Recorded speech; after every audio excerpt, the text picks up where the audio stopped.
नमस्ते दोस्तों। आज हम एक ऐसी शख्सियत की बातें लेकर आए हैं जिनका नाम सुनते ही चेहरे पर मुस्कान और दिल में रोमांस की लहर दौड़ जाती है। जी हां, हम बात कर रहे हैं काजोल की, उस अभिनेत्री की जिन्होंने दिलवाले दुल्हनिया ले जाएंगे जैसी फिल्म से लाखों दिलों पर राज किया। लेकिन आज काजोल सिर्फ एक अभिनेत्री नहीं बल्कि एक मां, एक कहानीकार और एक ऐसी इंसान है जो अपनी जिंदगी के हर पहलू को बेबाकी से जीती है।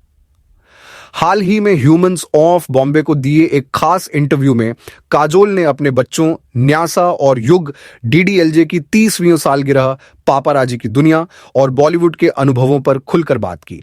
तो चलिए उनकी जुबानी, उनकी कहानी, उनके दिल की बात सुनते हैं। एक ऐसी कहानी जो आपको हंसाएगी, रुलाएगी और सोचने पर मजबूर कर देगी। मैं एक मां हूं और मेरे लिए मेरे बच्चे न्यासा और युग मेरी दुनिया है। लोग मुझसे अक्सर पूछते हैं कि मां बनना कैसा लगता है और मैं हमेशा कहती हूं कि यह सबसे खूबसूरत और सबसे चुनौतीपूर्ण जिम्मेदारी है। न्यासा अब 22 साल की हो चुकी है और युग 15 का है, लेकिन मेरे लिए वो हमेशा मेरे छोटे मोटे बच्चे रहेंगे। मैं उनकी मां हूं, उनकी दोस्त हूं और कभी कभी उनकी टीचर भी। लेकिन एक बात जो मुझे हमेशा परेशान करती है वो है पापाराजी का उनके पीछे पड़ना, खासकर न्यासा जो 14 साल की उम्र से ही कैमरों की चकाचौंध में है। यह सही नहीं है। एक बच्ची जो अपनी जिंदगी जीना चाहती है, अपनी पढ़ाई पर ध्यान देना चाहती है, उसे हर कदम पर कैमरे का सामना करना पड़े, यह मुझे गलत लगता है। मैंने हमेशा कोशिश की कि मेरे बच्चे एक सामान्य जिंदगी जिएं, लेकिन इस इंडस्ट्री में जहां हर पल सुर्खियों में रहता है, यह आसान नहीं होता। फिर भी मैं न्यासा और युग को यही सिखाती हूं कि तुम वही करो जो तुम्हारा दिल कहता है। दुनिया की परवाह मत करो। न्यासा को लेकर मेरा सबसे बड़ा डर यही रहा है कि कहीं वो इस चकाचौंध में अपनी असलियत न खो दे। वो एक बहुत ही समझदार और मजबूत लड़की है, लेकिन मैं मां हूं, चिंता तो बनती है। मैं चाहती हूं कि वो अपनी जिंदगी अपने तरीके से जिए, न कि किसी और के बनाए नियमों के हिसाब से। युग थोड़ा छोटा है और उसका स्वभाव बिल्कुल अलग है। वो बहुत शांत और गहरे सोच वाला बच्चा है। उसकी अपनी एक दुनिया है जहां वो अपने ख्यालों में खोया रहता है। लेकिन दोनों बच्चों में एक बात कॉमन है, वो दोनों बहुत ही सच्चे और प्यारे इंसान हैं। मैं उन्हें हमेशा यही कहती हूं कि तुम्हें अपनी गलतियों से सीखना है और हर बार गिरकर उठना है। मैं उनकी मां हूं, लेकिन मैं उनकी जिंदगी को कंट्रोल नहीं करना चाहती। मैं चाहती हूं कि वो खुद अपने फैसले लें और मैं बस उनके साथ खड़ी रहूं हर कदम पर। अब बात करते हैं उस फिल्म की जिसने मुझे और शाहरुख को घर घर में मशहूर कर दिया, दिलवाले दुल्हनिया ले जाएंगे। इस साल डीडीएलजे ने 30 साल पूरे कर लिए हैं और यह मेरे लिए किसी सपने से कम नहीं। जब हमने यह फिल्म बनाई थी तब हमें बिल्कुल अंदाजा नहीं था कि यह इतनी बड़ी हिट बनेगी। लेकिन आज 30 साल बाद भी लोग राज और सिमरन की प्रेम कहानी को उसी जुनून से देखते हैं। मुझे याद है वो दिन जब हम स्विट्जरलैंड के बर्फीले पहाड़ों में शूटिंग कर रहे थे। वो सीन जहां सिमरन ट्रेन में भाग रही होती है और राज उसका हाथ पकड़ता है, वो सीन आज भी लोगों के दिलों में बसता है। लेकिन क्या आप जानते हैं उस सीन को शूट करना कितना मुश्किल था?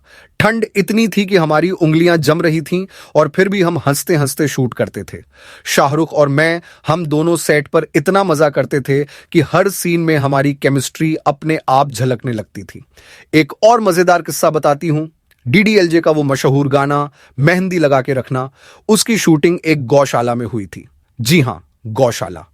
आप सोच रहे होंगे कि इतना रोमांटिक सीन और गौशाला, लेकिन यही सच है। हमें साड़ी पहनकर गायों के बीच में डांस करना था। गंध, शोर और वो सारी मस्ती, वो दिन आज भी मेरे लिए खास हैं।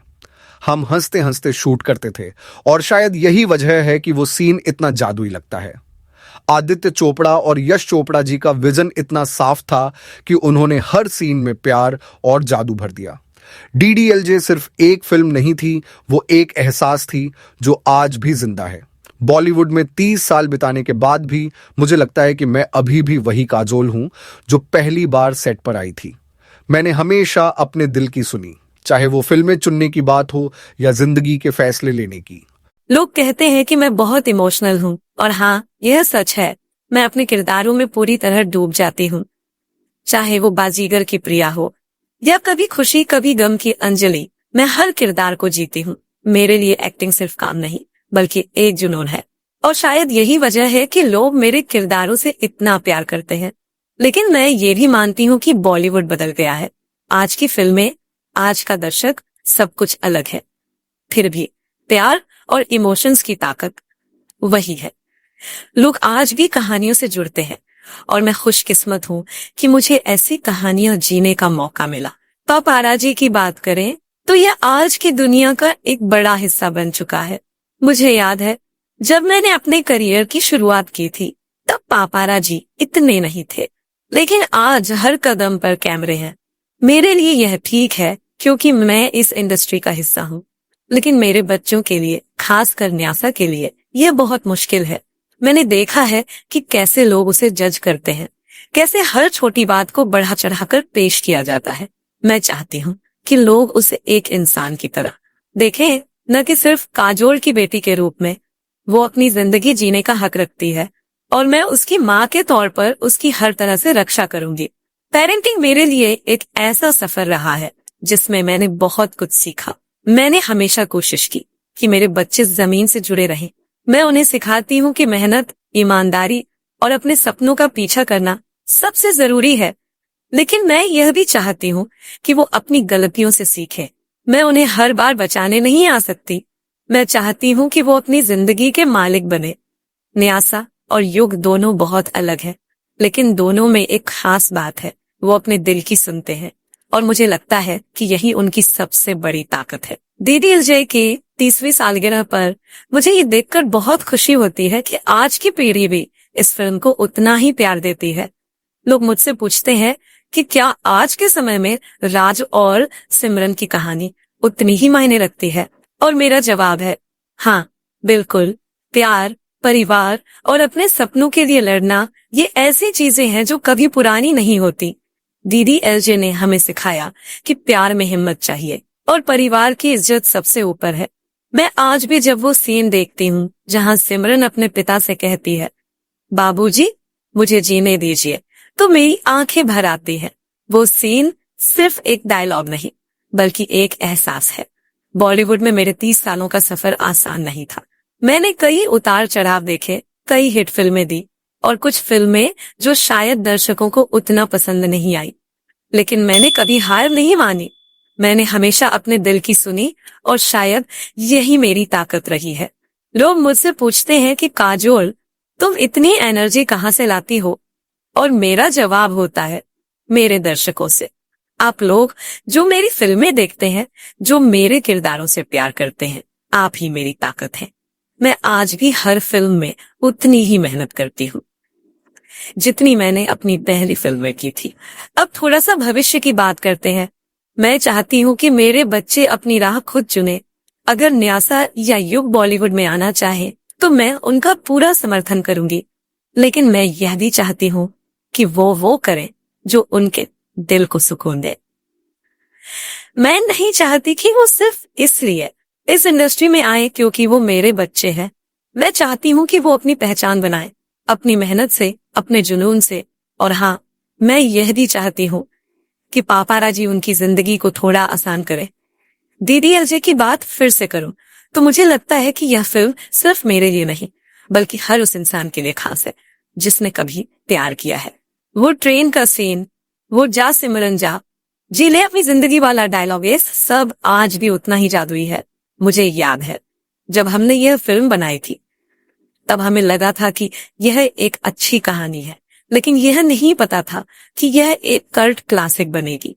शाहरुख और मैं, हम दोनों सेट पर इतना मस्ती करते थे कि कई बार आदित्य हमें डांटते थे, लेकिन वो मस्ती ही तो थी जो स्क्रीन पर दिखती थी। वो हंसी, वो प्यार, वो जुनून, सब कुछ असली था। आज जब मैं पीछे मुड़कर देखती हूँ तो मुझे लगता है कि मैंने जिंदगी में बहुत कुछ हासिल किया, लेकिन मेरे लिए सबसे बड़ी उपलब्धि मेरे बच्चे हैं, मेरा परिवार है।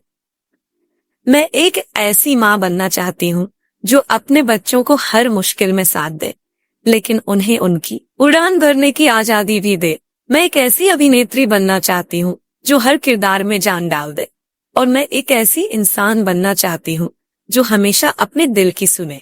तो दोस्तों, यह थी काजोल की कहानी, उनकी जुबानी। एक ऐसी कहानी जो प्यार, परिवार और जुनून से भरी है।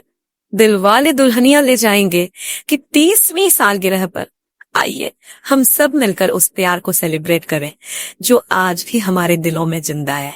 और हाँ, अगर आपने अभी तक डीडीएलजे नहीं देखी तो आज ही देखिए, क्योंकि जैसा कि राज ने कहा था, बड़े बड़े देशों में छोटी छोटी बातें होती रहती हैं सिमरन, लेकिन प्यार वो कभी छोटा नहीं होता। कृपया आप सब अपने इस चैनल को लाइक और सब्सक्राइब अवश्य करें, भूलें नहीं।